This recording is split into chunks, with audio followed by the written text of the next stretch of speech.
Hello, everybody, and welcome back to Test Tubes and Cauldrons, a podcast where we talk about the science behind spirituality.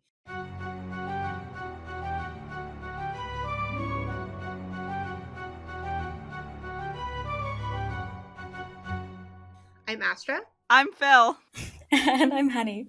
and this week we are going to be doing an episode on common buzzwords heard within the occult community.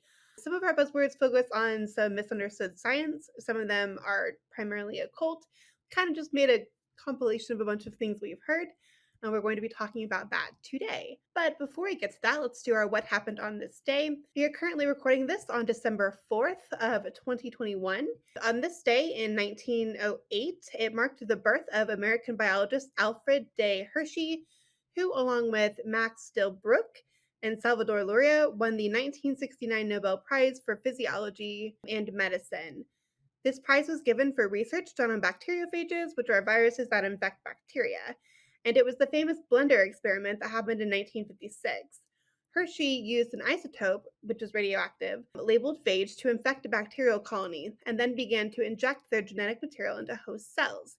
He then whirred them in a blender to tear the phage particles from the bacterial walls without rupturing the bacteria specifically. Then, upon examining the bacteria, Hershey found that only phage DNA, but no detectable protein, had been inserted into them. This provided evidence that the DNA was sufficient to transfer to the bacteria all of the genetic information required to produce more phage. All right, so we are just gonna kind of hop in, but let's kind of talk about why we chose to do this episode. Just like mild annoyance when encountering resources, because I feel like a lot of words are misused and a lot of concepts are kind of discussed in quite a shallow way. Deconstructing these terms will hopefully help to understand why they're misused and maybe what words we can use it more appropriately. Buzzwords, we talk about them all the time, I think, on this episode, just tangentially. We mentioned buzzwords in like our New Age episode or our episode on frequency and vibrations, et cetera, et cetera. I think it can be helpful to not just clarify things, but also propose new terms that are maybe better. I think we touch upon a lot of buzzwords in our episode just because of the nature of the podcast, but I think it's important, especially for us to understand maybe where those terms came from and the ways that they've been kind of misconstrued to have the meanings that they have today, even if they're completely incorrect, either scientifically or even just incorrect in the way in which they're describing something. So that's kind of why we decided to do this, and we'll just kind of pop right in and start with the one that makes me the most mad, which is quantum. I hate this term used in the spiritual community. What context do you all typically see quantum in? Because I usually see quantum when people are trying to describe the mechanism of magic. We can get into this a little bit later, but I often hear the double slit experiment, which is an experiment that was based in quantum science, conflated with the mechanism of magic as a way to explain kind of how it works. I see this more within the psych model and also in chaos magic than I do some other traditions, but I've also heard it elsewhere. Quantum is used like everywhere. Like even in beginner books, they'll talk about quantum or just random allusions to quantum mysticism. There's some telltale signs that someone is dancing around the term quantum without saying the word quantum when they start talking. Usually they even bring up things like various forms of energies, or they'll say, oh, we don't even know how certain things work, so let me posit my idea. But it's most commonly found in New Age spirituality, but it still permeates the modern witchy sphere as well. And definitely the chaos magic sphere. I've noticed quantum woo in there as well. I think some people have kind of a need to have a physical mechanism for something. And so if they can say, okay, this is grounded in science, therefore, I can believe in this. And I don't know. I think that's a trap that a lot of people fall into, despite the word being used in an inappropriate way. Yeah, I agree with that. I think quantum is often used to like give something a scientific validity, which is kind of ironic given the fact that within the scientific community there's still so much unknown about quantum mechanics and like quantum physics. And if you talk to anybody who studies in that kind of area of things, they'll tell you that we don't know anything and we're more often wrong than we are correct about things. So trying to use that as any kind of validity when we don't even understand how it works in the natural world is sort of ironic. I think it's a little ridiculous. Let's talk about kind of the problem behind its misuse. So across kind of multiple people and paradigms have heard a lot of people reference the double slit experiment when we talk about energy. The double slit experiment essentially was the experiment done that showed us that energy has both particle and wave natures. Basically, there were these two slits, and you would imagine if you were to shoot something through at these like this wall that has two slits in it, the particles that they get through would only come on the other side at these two locations. However, what we see instead is that we get multiple lines, which is reflective of a wavelength nature of said particle. I'll link some stuff below if you want to read more about it. Generally, kind of when I see this explained within the occult community, people will refer to things like when we observe magic, it acts like a particle, versus when we don't observe magic, it acts more like a wavelength. Like Phil, you described something previously as having kind of like a ripple effect, and so the wavelength is more of like the ripple effect, the particles is like more direct.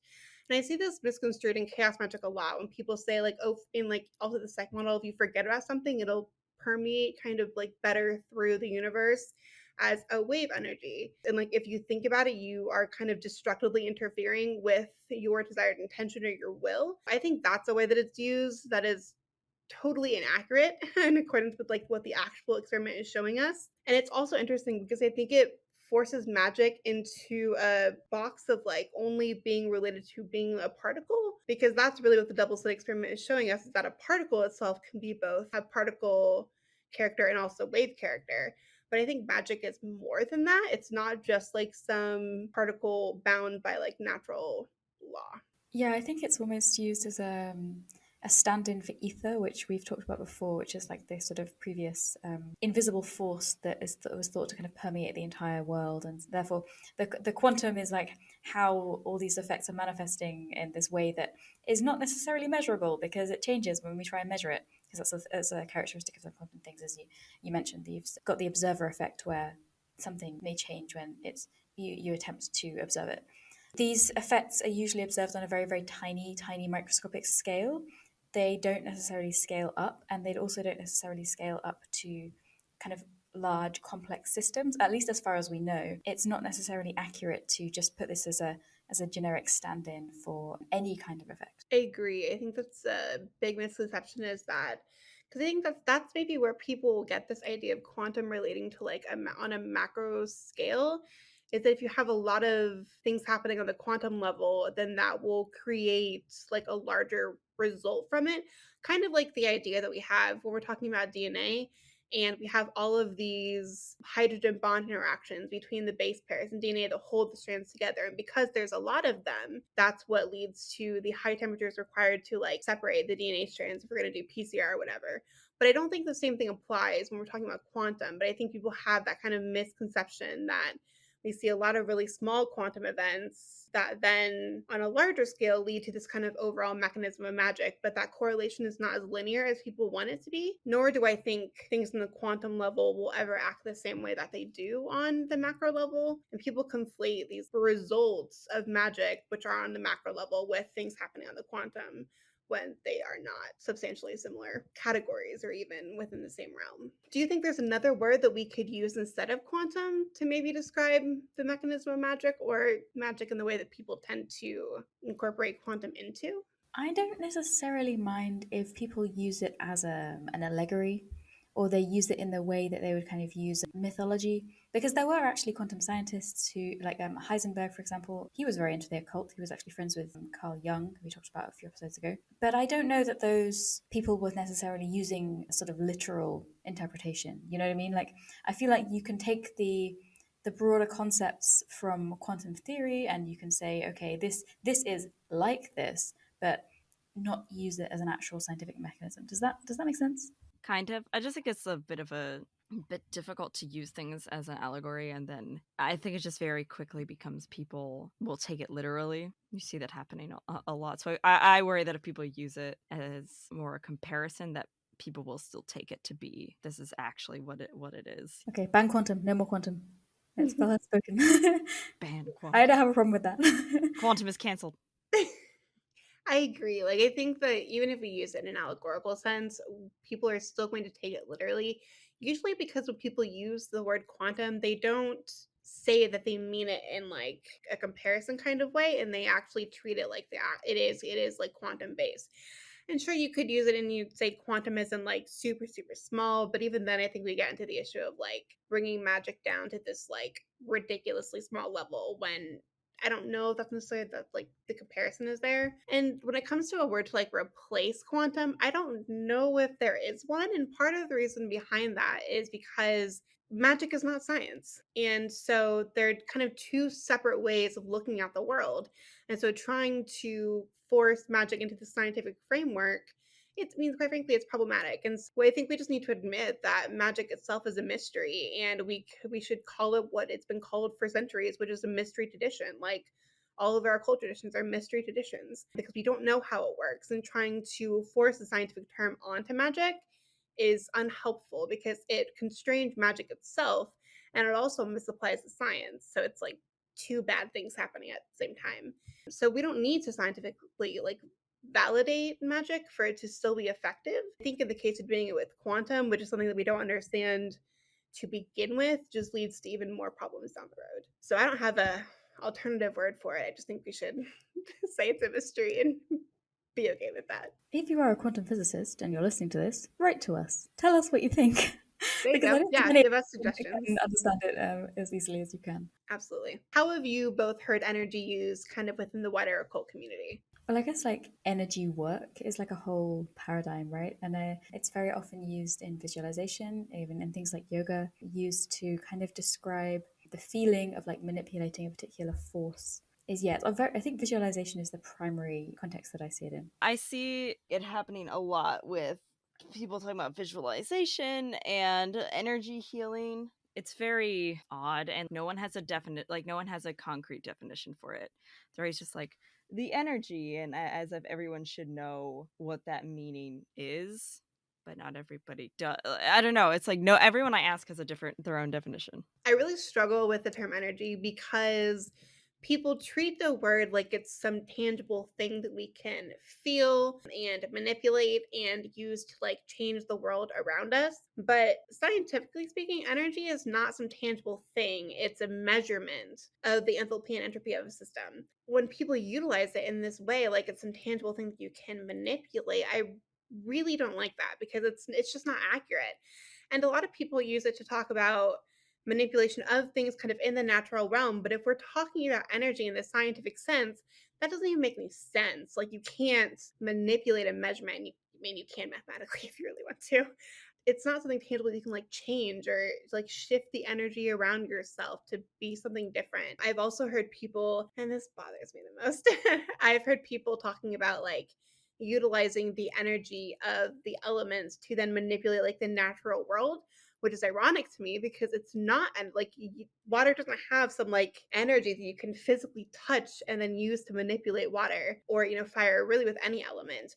And I think there needs to be a distinction between when people are describing spiritual energy and energy of the natural world. Like there is a distinction there because energy in the natural world, again, it's not actually a thing. It's energy is a measurement of enthalpic and entropic circumstance. But if you want to talk about spiritual energy, that's fine, but we need to address it as such and stop using the word energy in such a literal sense when we're not actually talking about it in a literal manner. I definitely think there is a very strong line between people who are referring to energy on this like metaphysical level and people who are referring to energy on a literal level. I think there is like a metaphysical aspect in which fire has a different energy than water, right? But that's more like vibe than it is, which I don't think is a better word, but it's not necessarily what the literal group means by energy, in which fire will like it also ties into quantum woo a lot of the time, where it's like this fire radiates a certain kind of energy and it will interact with your crystal's energy and create a new energy which will manifest, I don't know, anger or something, where it has this weird physical aspect to it. I mean, like, spiritual alchemy is a thing, but it's this weird bastardized spiritual alchemy, or misunderstood. Yeah, I think once again, I mean, we can talk a little bit about mesmerism maybe, but there are older concepts like chai or chi, which have been borrowed, and then those have been sort of rephrased as energy. So they refer to something very specific, but they maybe have become lost in translation and or colonization, and that transfer has kind of caused the literalization of some more metaphysical concepts. I think things like chi, they represent kind of what people mean by energy better. I think part of what happened there is like with New Age and the spiritualists and like theosophy and all of this, we took kind of these ideas from the Eastern traditions and then we translated it into something that people would actually understand. But in the sense, we lost kind of the original meaning of those things. And so instead, we're using energy to describe something that is actually not meant to reflect what's in the natural world. Regarding crystals, that's another thing that irks me when people talk about like a transfer of energy from the crystal to like another human, right? And people also use quantum in regards to this. They'll say, you know, on a quantum level, like the vibrations of the crystal can transfer to the person who's like holding it and alter your mood or, you know, whatever. Again, that's just, it's grossly inaccurate. Like you can go back to our vibrations episode to kind of learn more about why it's so inaccurate. But the vibrations that are occurring at like the molecular level of a crystal are so small, they're not going to have an impact on you as a human. And that's like not even getting into like decay of vibration and all of these things. And so that connection to talking about literal energy, even though it is like more metaphysical in nature, it's very pseudosciency and it's just not accurate. Yeah, do we have like another term? I kind of wish people would just use, I don't know, but I also don't want to take Eastern like traditions and the terms for like the aether, and like your soul and your spirit from those traditions and apply them incorrectly. But I think maybe people just need to talk more about zero energy, like celestial energy. Okay, fun question. If you had to make up a word for it, just like a completely random word that you want everyone to start using, what would you say? It's so hard. My brain just keeps saying energy over and over and over again. I think my word is modge because I feel like it sounds like something that you can like mold and change. No. Not very glamorous. I read this idea in a book called The Beginner's Guide to the Universe by Massimo Sidro. And I like how they described it, which was that there you have this, he used the term energy, which is like whatever, but you have this pure energy, right? That is energy without form. It's almost in that way, it's almost not energy, right? It's like this pure thing. And when it combines with matter, that's when it kind of comes down to like the material realm and whatever. And that's how you get matter. It was like this pure whatever incorporating with the natural energy. And so then it becomes matter. And so I don't necessarily have a word for it, but like it's kind of what I think of when we're thinking about spiritual energy. I think of this like pure, unadulterated thing that is separate from the material realm. I don't have a word for it. You can't ask me to be creative on the spot. I don't know, maybe something like currents. Is currents any better Oh, than that's energy? good. That's good. It goes in with your ripple analogy as well. Yeah. Yeah, I'm on all board about with that words. one. It's the cancer baby. I don't know. Currents makes some sense to me. It's hard because the word energy is so known that my associations with the word are very skewed. I think that's a nuance that we maybe need to say here, that within the spiritual community, I think when people are talking about energy, we all kind of collectively understand that we're not referring to energy in a natural sense. But the issue is when you hit kind of the border of the occult community with like the non-occult community who view energy in a much more literal sense. And so when we talk about it to them, they think that we're crazy because they're like, that's not how that works, right? And so in a way, I almost wish there was a distinction just so that, I mean, kind of the occult community would gain some credence, right? It's like, we're not just crazy people going against science. We're just talking about something different, but using the same terminology. Adaptogenic. Have either of you heard this word? It's just me. Oh man, okay. I think I see this a lot in herbalism, but like specifically in the kind of herbalism that is not like kind of animism, plant spirits, allies, but the kind of herbalism that is more medical adjacent in nature, which I already have a lot of problems with, but I digress. It's a really vague term, and formally it's supposed to refer to any compound which helps the body to resist stress. But the nature of the stress it refers to is kind of vague. So it can be emotional stress, inflammation, antioxidant. I even saw a study where they gave an adaptogenic compound to mice and they made them swim around, and the adaptogenic mice supposedly were able to swim for longer. So it's just kind of like a really vague term. Can you see any issues here already before I kind of go on? Adaptation to what, I think, is my question. Which pathway of stress response are we looking at? Are we looking at stress response through like emotional, like you said, or physical? What pathways are we targeting? It's too general, it's too broad, because technically anything could be adaptogenic, right? Like if you really think about it, anything that causes an adaptation from normal or from one thing is adaptogenic. It's too broad. Yeah, so this term came from Soviet scientists in the late 1940s, 1947. And basically, it was the idea that it's a substance that could exert an effect on a sick and healthy individuals by correcting a supposed dysfunction. And the dysfunction is not specified. But then there were some scientists who tried to formalize this a little bit more in 1968.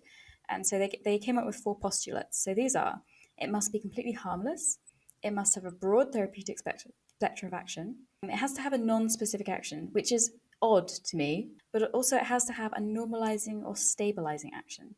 And honestly, if I think of these postulates, I can't think of really anything that fits these, except maybe water.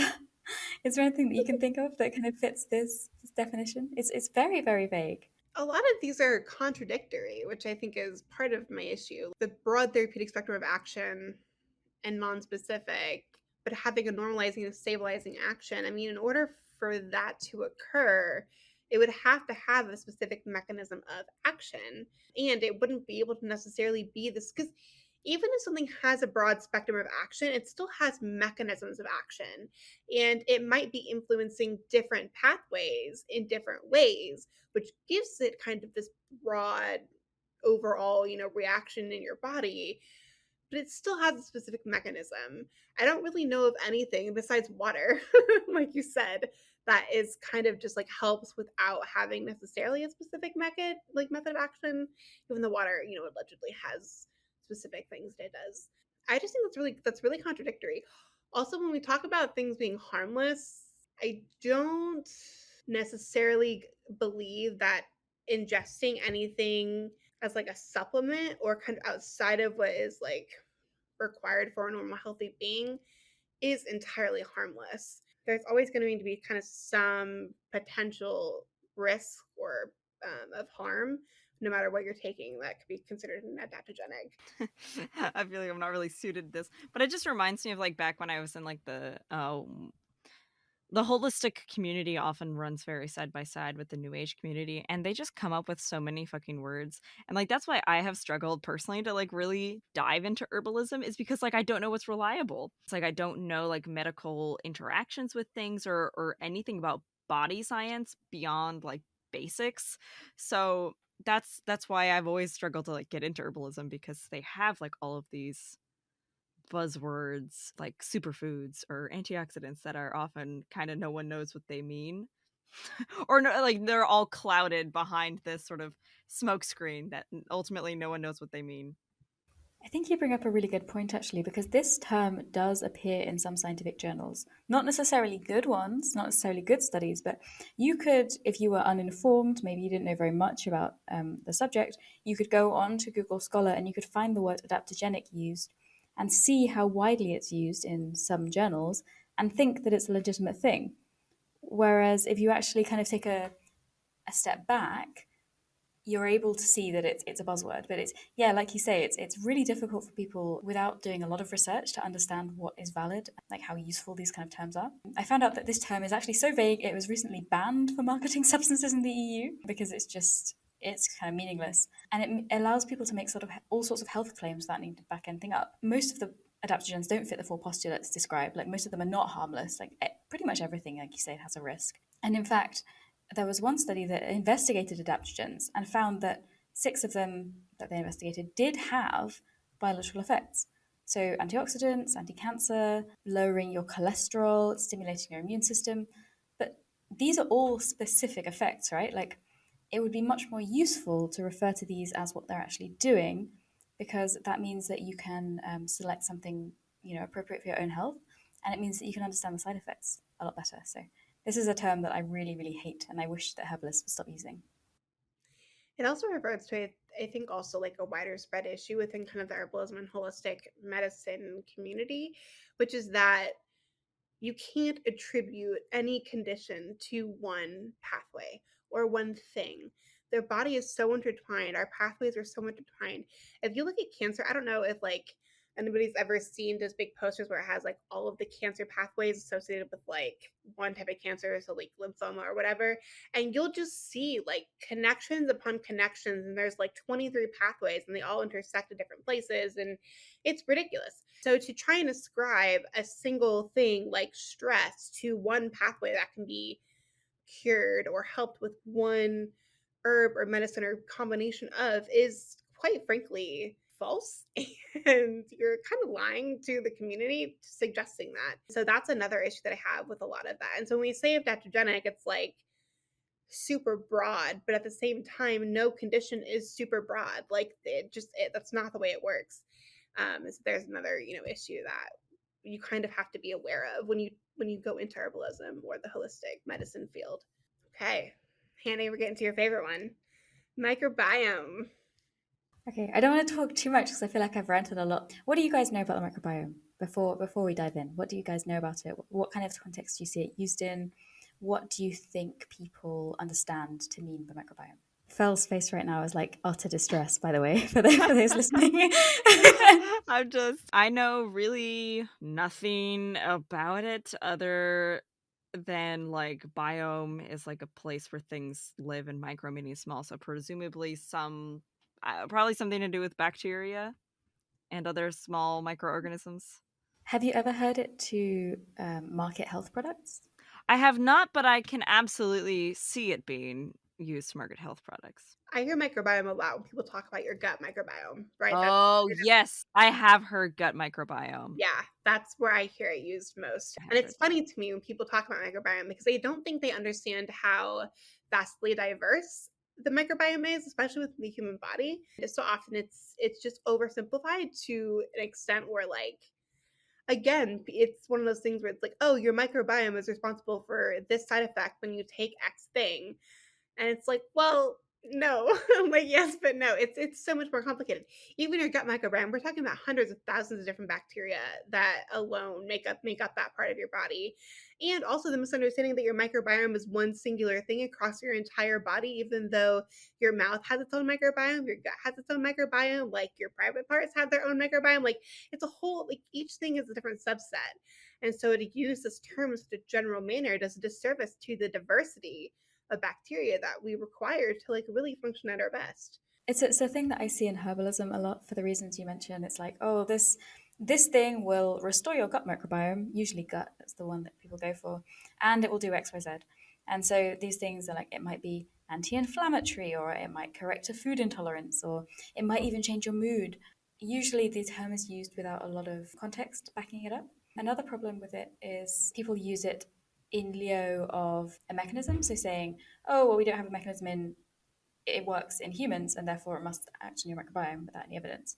And it kind of fails to recognize that your microbiome in all over your body is very, very transient. So you can change it just by eating a meal, having a drug, going to sleep. It changes all throughout the day. So it's not something where you can kind of take some herbal supplement and fix it. It's not a static thing. It's a transient thing. It lives in you and with you. And so yes, that's one thing I wish herbalists would stop using as well. It's also interesting too when I hear people talk about like the microbiome and a little bit. A lot of supplements that people recommend for this seem to also be metal based or have some kind of like metal affiliation. So if you take like more iron or whatever the other ones are, which I think is funny because although a lot of bacteria do require certain metals to like function and be alive and whatever, it's interesting to me that that's kind of one of the biggest marketing tools because again, it only targets a subset. And there's also sometimes this concept of like taking a supplement to get rid of like the bad bacteria in your microbiome, even though really there's not necessarily a clear distinction between like a good bacteria and bad bacteria. It's kind of this symbiotic relationship. You need a bit of both, honestly. Or some bacteria that's classified as bad, kind of outside of a microbiome, might actually have a purpose within a particular microbiome. And so in that case, it's like, well, yes, if this was outside of it, you would want to get rid of it. But like in this context, it's actually helpful. And here are the ways in which that's true. And so again, it's kind of overgeneralization of like, this bacteria is bad and this bacteria is good, when in reality, it really is dependent upon context and where we're looking and the role that it plays in a system. Okay, one for Fel. What about patron and matron? This is a common buzzword. This is now, yeah, I feel like we got all the buzzwords here in this episode. Patron and matron, I recently had this conversation with Aiden the Witch on my YouTube channel, which I feel like I never plug on this podcast. You don't ever, and you should. Don't ever, whatever. Hi, I'm Father Blythe. I have a YouTube channel. Anyway, so me and Aiden were having this conversation. The idea of patron and matron is, I feel like, comes from solitary Wicca specifically, because Wicca is a duotheistic religion. In my understanding, this is a very generalization of Wicca, in which there's the god and the goddess, and in like British traditional Wicca, like Gardnerian Wicca or Alexandrian Wicca, those gods and the god and the goddess are sort of kept secret, I believe, by the coven, like their true names. And any Wiccan can feel free to correct me if I'm wrong. I see this a lot in like solitary Wiccan books of like finding the god and finding the goddess, and I think that kind of became patron and matron, because I came to that term on my own. I started using it more for like a literal patron of the arts kind of thing, not like my singular deity, but literally like patron of the arts. I saw other people using the term and I was like, huh, I've never like seen this term before. It's been a buzzword for a long time in the community, I think. And long time, I mean like a decade at least. But you still see it. Like people on TikTok will be like, "Who's my patron deity?" Like I see it all the time. Like I was in a server today, and they were like, "How do I find my patron deity?"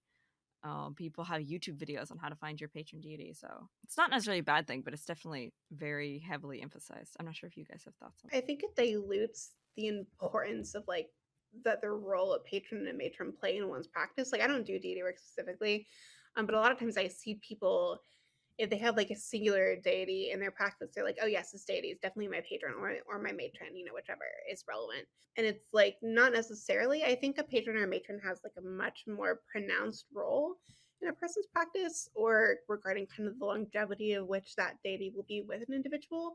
But not every god or goddess has to have that title to like be legitimate and be worked with.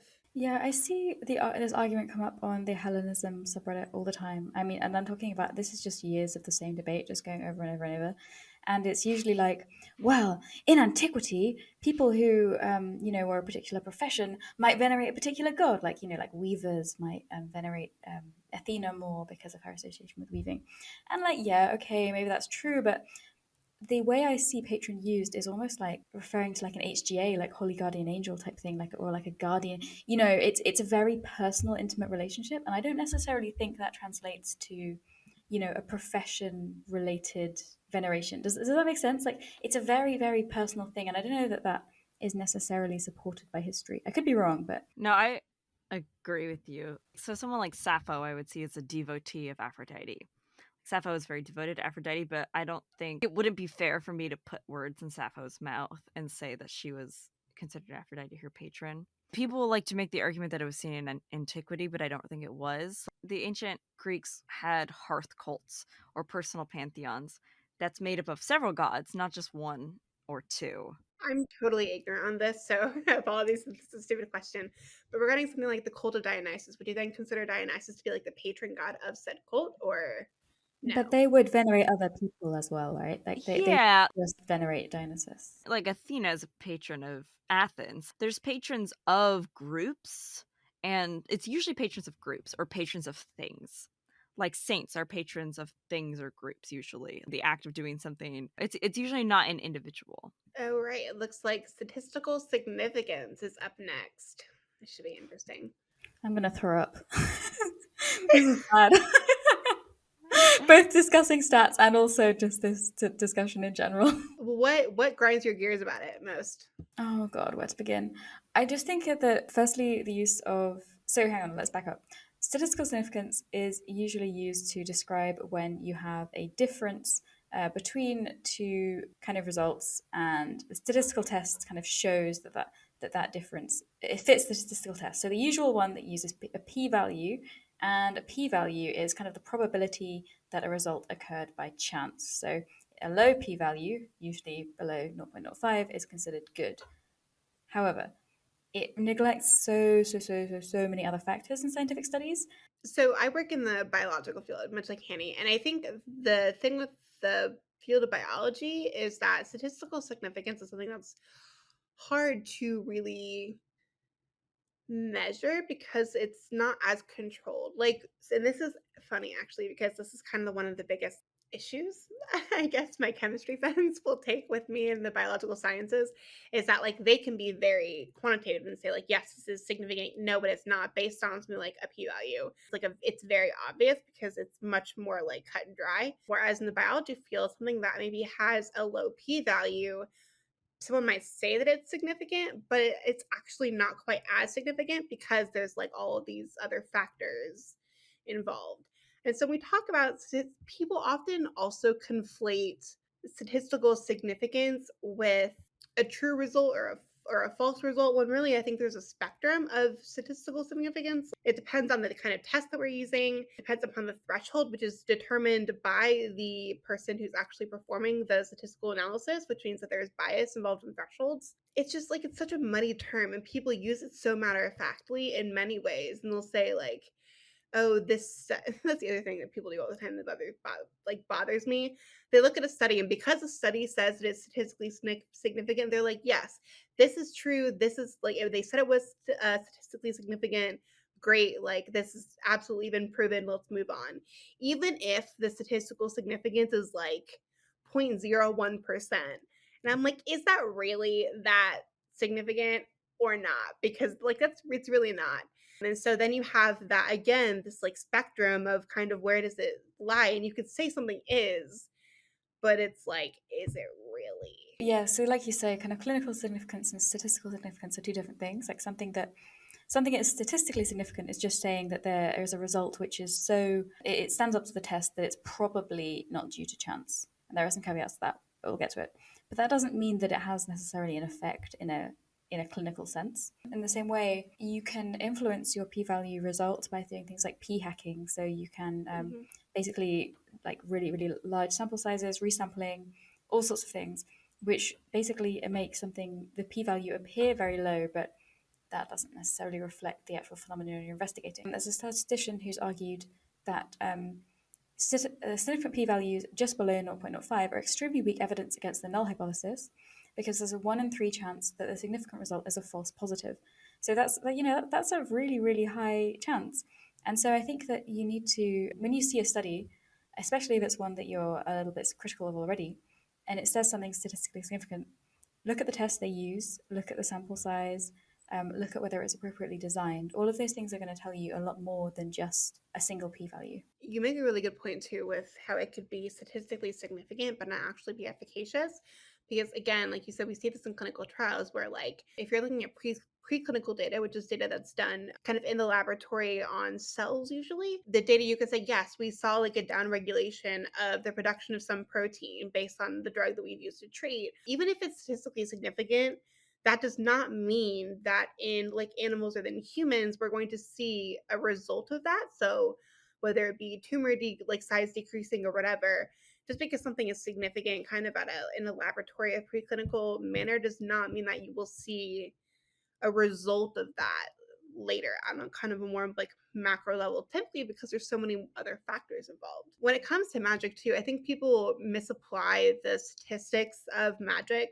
I'm quoting that, in that they have a control and sometimes they will overconflate this statistical significance of what they see kind of in their actual spell work in comparison to their control, even if it's not significant. And I think a lot of that stems from the fact that people just want it to work, right? Which like I get, like you want to see your spell work, but I think that's one of the kind of ways to keep your magic also grounded is by really like objectively trying to look at what you do and seeing if you do see a difference.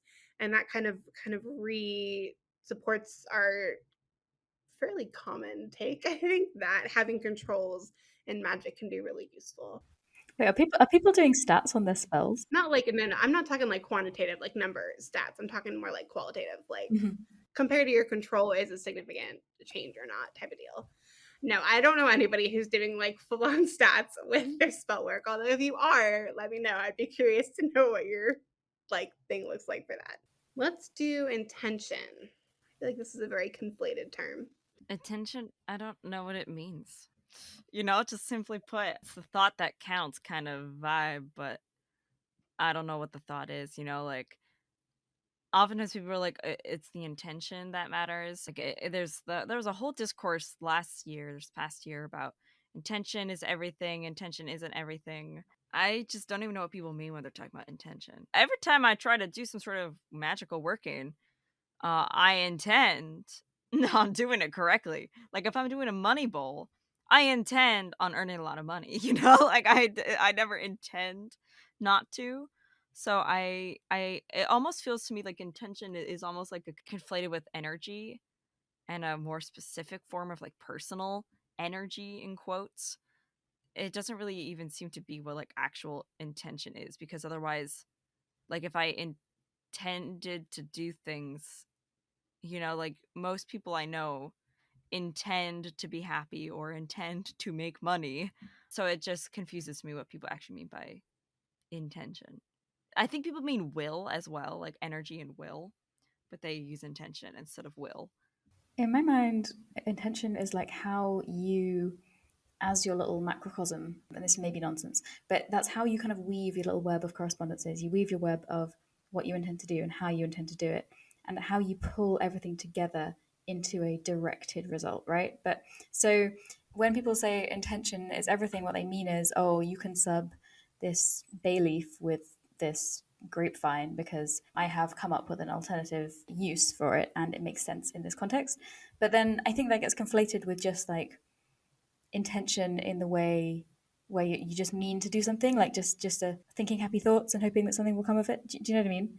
I'm not sure if my definition makes sense, but I do think that there are two distinct ways of thinking about it. So, according to the dictionary, intention means to aim or a plan, so kind of a method of what you intend to do. And I think maybe that's what people mean when they talk about intention, is it's like, kind of like you said, Val, I'm doing a money bowl, so clearly I intend to gain money from this. I'm doing a self-love spell, so I intend to change my perspective about, something, about myself. I think the issue that I have with the whole intention is everything and just kind of how that word is so thrown around is that it suggests that everything is based on correspondence and the purpose of this spell. And if that was true, then like you wouldn't need to do anything other than intend to do it. Like I think intention is everything is also typically correlated with pretty heavily with the psych model, right? Because it's almost like if intention is everything and the reason why you're doing it is literally all that matters, then all you would have to do is say, my intention is to gain more money, so I want more money, and like that would be it. So when people say intention is everything, I think they forget about the planning aspect. And it's like if you intend to get more money, sure you can do a spell for it, but there's more that goes into that. Like what's your kind of overall plan? And then that ties into plan in accordance with your will, right? Like people use it as a singular term that I think is overarching a lot of things collectively. And it would be more beneficial for practitioners, in my opinion, at least, to kind of break it down into like intention as in what, like, here's what I want, and then here's my plan to get it in accordance with my will. It feels very law of attraction. You know what I mean? Yeah. Like, oh, I'll just think about it and then it will come, and that's all I need to do.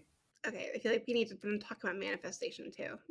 Yeah, I feel like manifestation and intention, they all go into each other, right?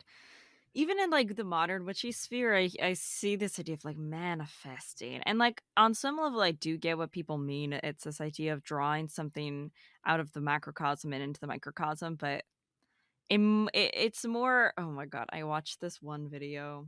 I'm not going to name names, but it was talking, is this privileged white girl talking about how she manifested this big old house for herself and manifested this big old life. And I'm just like,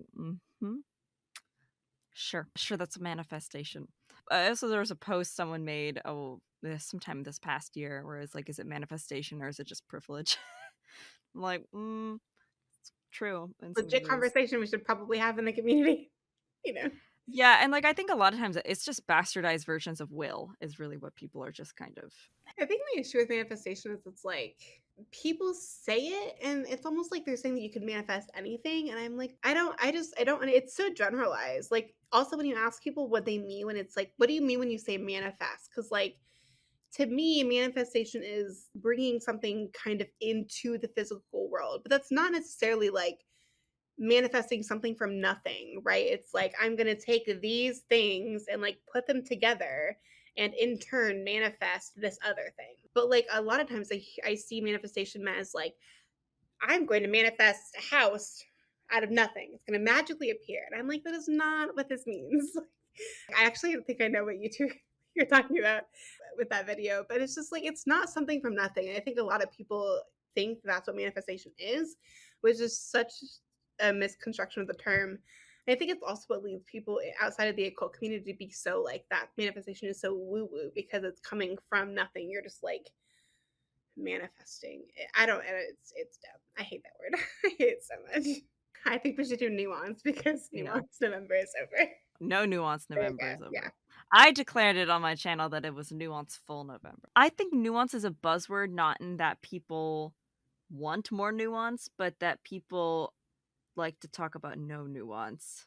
And no one seems to know what nuance is. And this has been this is a huge issue in general, like in the world, not just in the occult community. I would say that confusion around nuance or lack of nuance is a driving factor in a lot of political issues as well because of radicalization. I'm not entirely sure how nuance is exactly a buzzword other than the fact that it is often just ignored blatantly. I think of nuance as more of a buzzword just because of how often it's thrown around in situations that it's not relevant to. Like, and nuance, I would argue, is actually probably relevant to most situations because I do think overgeneralization plays an issue in kind of the understanding of certain things.